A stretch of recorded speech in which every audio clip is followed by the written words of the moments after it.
दैत्य पैदा किया मैं।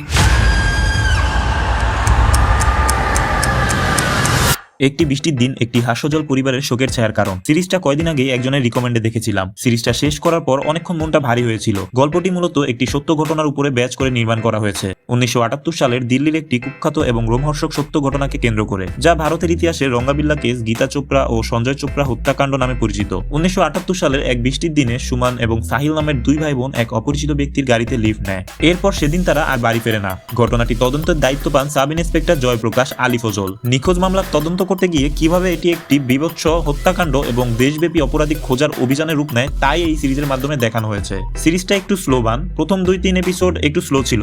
আমার মতে সিরিজটা 5-6 এপিসোড হলে আর এই স্লোটা লাগতো না। আবার ইমোশন সিনগুলো ফুটিয়ে তোলার জন্য 8 এপিসোডও যথাযথ ছিল। সিরিজে সমান্তরালভাবে 2টি ট্র্যাক দেখানো হয়েছে, একদিকে পুলিশের বর্তমান তদন্ত এবং অন্যদিকে অপরাধীর অতীত কর্মকাণ্ড। শেষে দিয়ে অতীত এবং বর্তমান এসে সুন্দরভাবে মিলিত হয়। সিরিজের শেষ এপিসোডটা ছিল শ্বাসরুদ্ধকর। ঘটনাটা কিভাবে ঘটে সেটা দেখার সময় গায়ে কাটা দিয়ে উঠেছিল। যদি ক্ষমতা থাকতো পর্দায় ঢুকে আমি ওই দুজনকে গিয়ে বাঁচাতাম, এমন একটা ফিল হয়েছিল। ঘটনাটা পুরাই র ভাবে প্রেজেন্ট করা হয়েছে।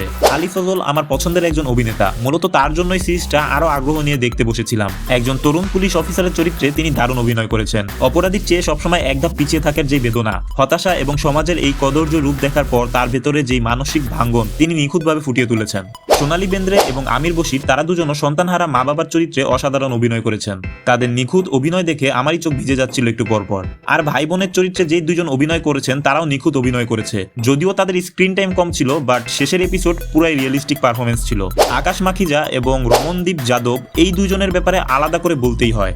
অপরাধী চরিত্রে এই দুই তরুণ অভিনেতা পুরো সিরিজের লাইমলাইট একাই কেড়ে নিয়েছিল। বাবু চরিত্রটি ঠান্ডা মাথার এবং জন্মগতই সাইকো থাকে। আর রাজ্য চরিত্রটি হলো এমন একটি চরিত্র যে শুধু একাকিত্ব বা কারোর সাথে যুক্ত থাকার অন্ধমোহে বাবুর সঙ্গ দেয়। সিরিজে এদের পারস্পরিক টক্সিক সম্পর্কটাও সুন্দরভাবে ফুটিয়ে তোলা হয়েছে। এই সিরিজের সবচেয়ে বিশেষ পার্ট হলো শেষ মুহূর্তে যখন অপরাধীর শাস্তির চেয়ে ভুক্তভোগী ভাই বোনের হারিয়ে যাওয়া ভবিষ্যতের উপর আলো ফেলে, সেটি তখন মনের ভিতর একরাশ শূন্যতা এনে দেয়। তখন ভাবি যে ওই দিন যদি বৃষ্টিটা না পড়তো বা ওই গাড়িটা যদি সেই রাস্তা দিয়ে না আসতো, তাহলে ওদের দুজনের ভবিষ্যৎটা কতই না আলোকিত হতে পারতো।